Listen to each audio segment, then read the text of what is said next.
Hello and welcome to the YULLAX podcast. My name is Ron. This is episode 7 of the YULLAX podcast. And at last, I'm at LAX, so the LAX, and the LAX part of the YULLAX name.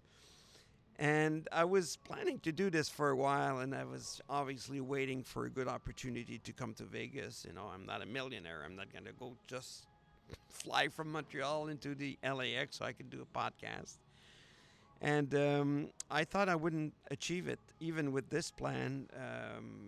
This is kind of last minute. I didn't think I could do this, but I'm trying anyway. So I'm going to try to keep it short. I basically came to Los Angeles this time to gather some material and content to share with you guys. And because I had to be in Vegas for business, perfect opportunity for me. I go to this International Fastener Expo, IFE, every year. And every time I do this, I use the fact that I'm like an hour flight from my daughter, so I do that and go visit. So that's the yearly plan. And this year is no exception. So I went to Vegas, and I won't bore you with those details. But I just want to point out that it was so hot. It was 40 degrees Celsius, which is 104 Fahrenheit. And, all you hear is, warnings and beware and keep away from the sun and hydrate and all that. Those things that they say on the radio or television. And I don't know when 104 became hotter now than 104 degrees in the 70s. I don't know where that happened because it's the same heat. And back then, it was 104 degrees, not feels like, because it was like 37, 36 Celsius, so maybe 100 Celsius and Fahrenheit, and feels like 104 when I was there anyways. But when I was growing up in Quebec, Canada, where we actually manufacture snow, we don't have a lot of heat waves in Quebec, but we do have them. We had one this year. And nowhere near 100 degrees, by the way, like maybe low 90s, and it feel like 98, 100. But in my day, it was 100. They didn't measure that. They didn't know. It wasn't part of the reporting, I guess. So I don't know. I just find it funny. Because I was in that heat this week, and I was walking like an hour a day back and forth from the airport, the hotel, to the convention center. And I would walk like half an hour in pants, undershirt, and shirt, not shorts and sandals. I wasn't dressed business casual. And I survived. Okay, enough about Vegas. But if there's no Vegas this year, there's no there's no LA. So I flew in here Thursday morning. And when I got here, I immediately tried to see if I could possibly install myself and set myself up and do a podcast. I have to, be concerned with people passing behind. I don't want them, I'm not going to make them sign a release because they're on my film. So there's nobody behind, and outside this, if there's somebody, you won't see them. They're below, so I'm good. There's a little music in the background, and so far tonight, not a lot of PA announcement, so that's good. I don't know what's gonna happen. I'll stop talking and we'll wait 2 seconds and we'll continue when that becomes annoying. So I got here Thursday morning, as I say, and I look around and I can't find a proper spot. But I'm not at the same gates, right? Because I was arriving, now I'm departing. We're Saturday night. I'm taking a red eye back home. And I have a bit of time, but not too much time, so I have to do this kind of quick. So I get here, and once I realized I can't do it. I was too early to check in my hotel, so I still, eh, set up my computer and stuff, and I did some work and talked to my customers, follow up on things. And then I figured I'm going to go have lunch. So this is what I do to have lunch and to save money at the same time. Um, it's a little something that I found out or worked up. Because years ago, I started coming here 10 years ago when my daughter moved here. And initially, I was taking Uber. And, oh, here's the. That's not that bad. I'm going to let her continue. As I talk to you, maybe my voice is overcompensating for hers. And it's already done. So I can live with that. Hopefully, you can too. And back, I mean, that's where I used Uber for the first time here in LA. And it was cheap from here to her place, although it was a shit show just to get the car because they didn't have a designated area for the Ubers. They were fighting with taxis. Back 10 years ago, we're talking here. But it was cheap. It was like $10, $11. And I never measured. I don't know. I guess it's maybe around 5 miles or so. And I used to walk. Well, I'm not used to, but I did walk often enough to know that it's less than an hour walk. So it's not that far. So $10, $12 makes sense. But over time, they got more organized and they negotiated with LAX and they got their pickup spot. And although it's more organized, I find it a little more complicated and a little more chaotic because you have to take a shuttle to that area where you can pick up your lift, the riding thing, the competitor of Uber and Uber. They're in the same spot. Well, they both have their own side of the whatever. But once you get there, there's a lot of people waiting for their cars and trying to organize, and it takes. I did it 2, 3 times, and it took up to 20 minutes to get your car, and the price went from $10, $12 to go to my daughter, same distance. She didn't move, like 40, $50. I said, whoa, this ain't cheap anymore. And when I do from my daughter back here, when I leave, it's 10, $15. So the way Uber works, when there's a lot of demand in one particular location, they have that surge and it rises the price. But when there's that, when you have 400 or 500 people trying to get a ride at the same time, ka-ching, they make the money and you pay. So I had to find a way around that because I can't walk all the time, with the luggage and everything. And sometimes it's late at night and I'm tired and my wife doesn't want to, let's say, walk all that way with her luggage too.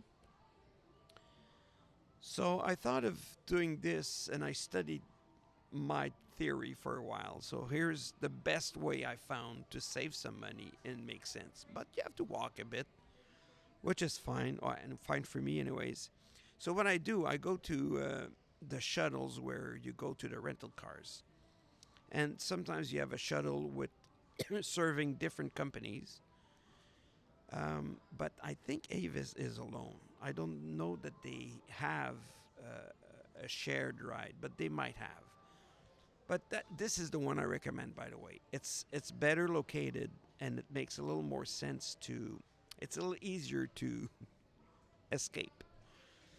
Because I'm not going to rent a car. I'm just trying to get away from the airport and the surge area to pay less. And that's a free way, you don't pay to go to go there. So they don't know and they don't care. But I try not to get caught. I don't think will be consequences, but I'd rather not have the discussion. So what I do is I get on board, and when I get to the location, they bring you leave the street, you're in the parking, and then you go to the little building where you go and take your car keys and register, check in. Excuse me. So then when everybody gets out of the shuttle, and everybody's in a rush, right? Because they want to be the first one out. So to be the first one out, you have to be the first one to sign and get the car and get the frick out of there. So I move along with them, and then I fake a phone call. I pick up my phone and I go, "Hey, Ron, hey, Larry, whatever. How are you?" "Oh, no, no, I just get landed here in LAX. I'm driving my car, and you know." So then everybody gets in the building, and I walk away, and I make my escape. And the building is not too far from the street, so because it happened, I don't know which one hurts or whatever, and the building is so far away into the parking that I was kind of lost in the parking lot, and I couldn't find a way out. I was trapped. There's fences and everything. But with Avis, it's cool. It's easy so far. And maybe it's not going to be that easy next time. But I tested it Thursday, and it went perfectly. So then I walk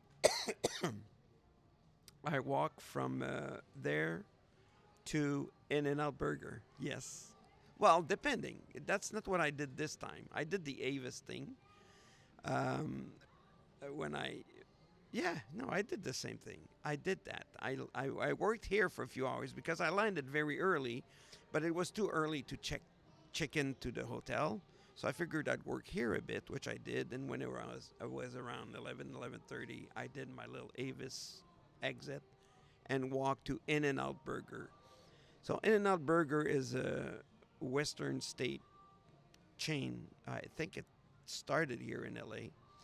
They have several locations here, but there's some in Vegas as well. So there's several. It's a chain, but it's very good. And my daughter got me into what they call, and I don't think it's actually on the menu. It's a double animal style. Take that, write that down.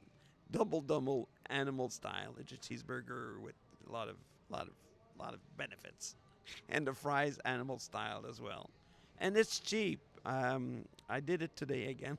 I did it Thursday and today or Saturday, and it's like $11, 11, $12. It's pretty cheap.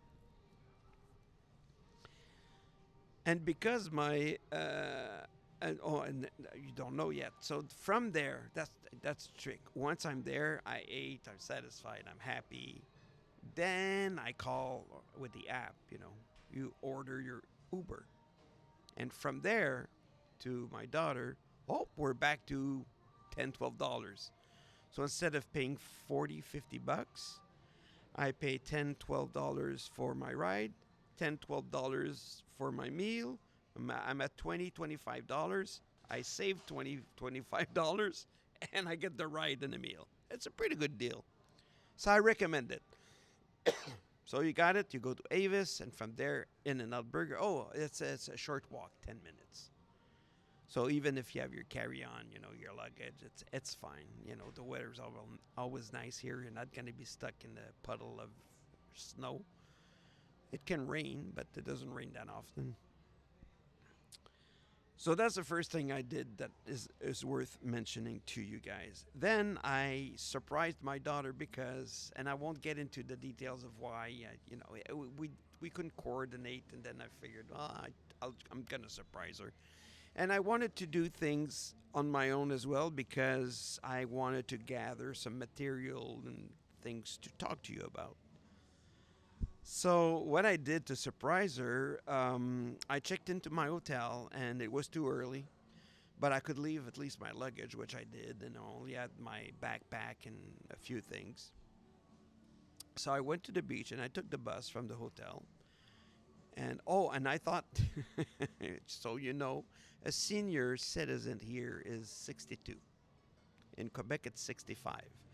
So I didn't know I could get the 62. Well, I didn't know that I was considered a senior citizen for the bus ride, anyways.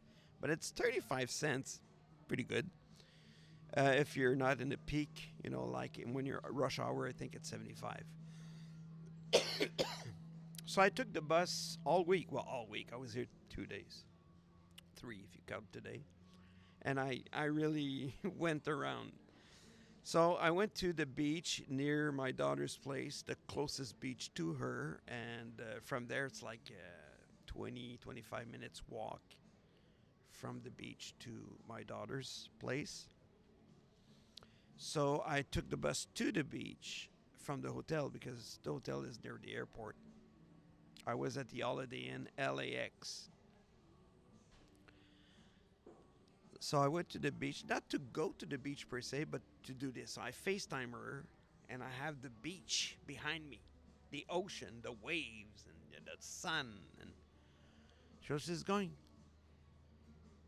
"Are, are you in LA?" I said, "Yep." Surprise! No, you're not. And she's squinting. I says, "What? How can I fake this? There's the Pacific Ocean behind me, you know."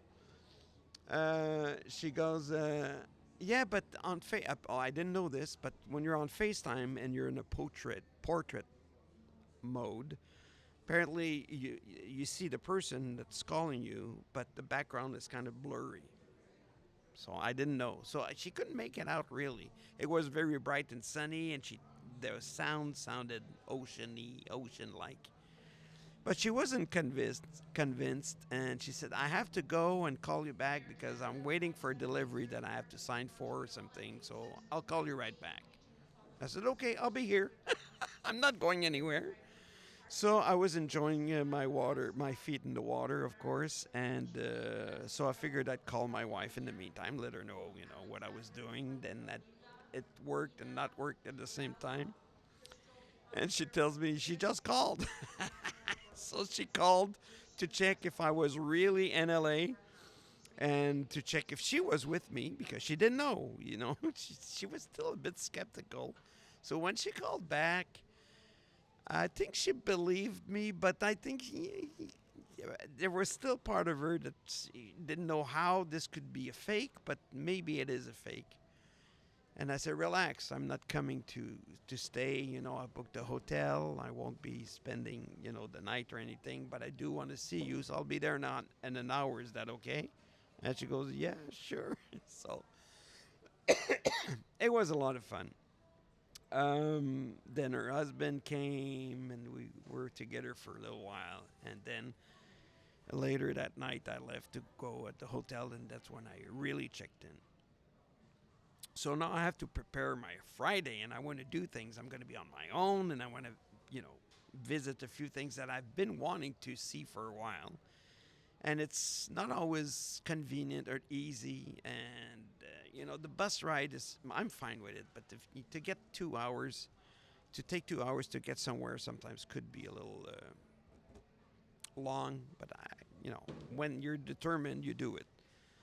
So the first thing I wanted to see, my morning on Friday was a Friday the 13th, by the way, and usually it's a good day for me, but the day started really, really bad, and I don't want to get into because it doesn't concern you, and I don't want to relive it. I wasn't happy. It wasn't not a good morning for me. So I started my day a little late, so that kind of pissed me off as well.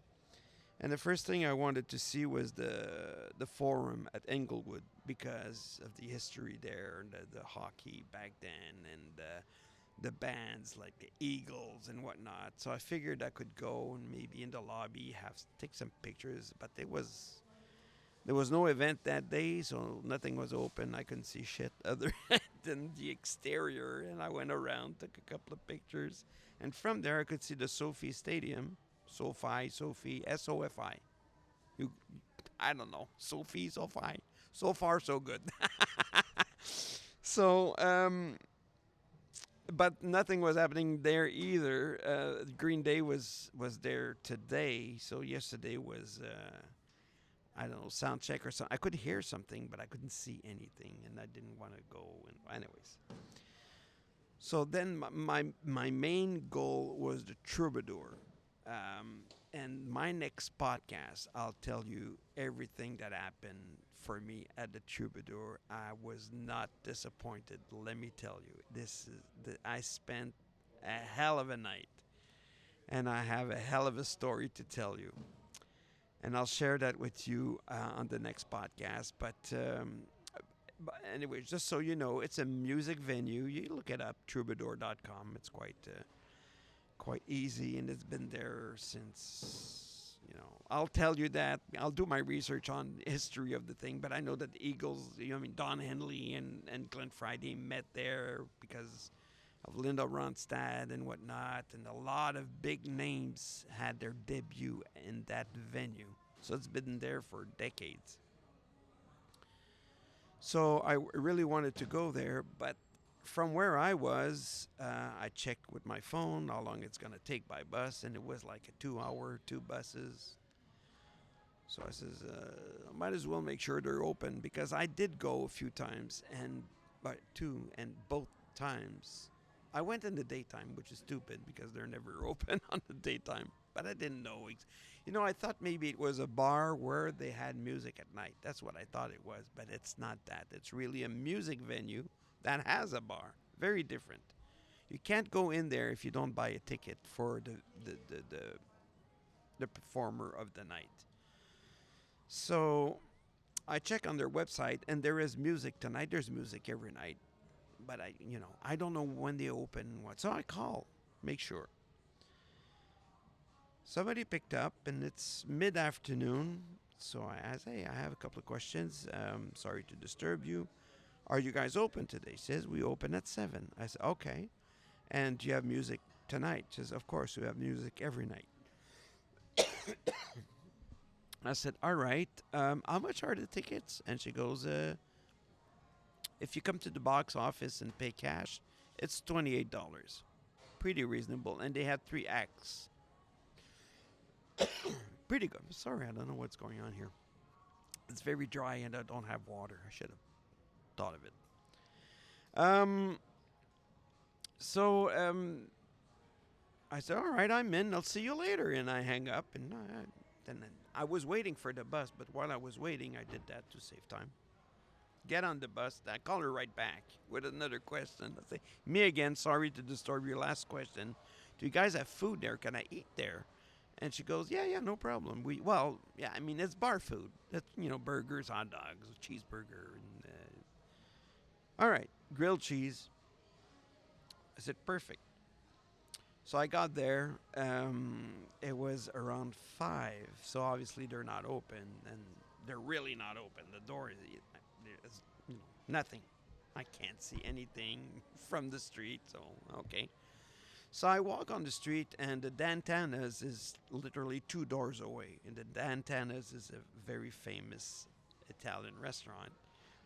I went there a few years ago with my daughter, my wife, her husband, and we had dinner. And it's famous for the Eagles because that's where anyways.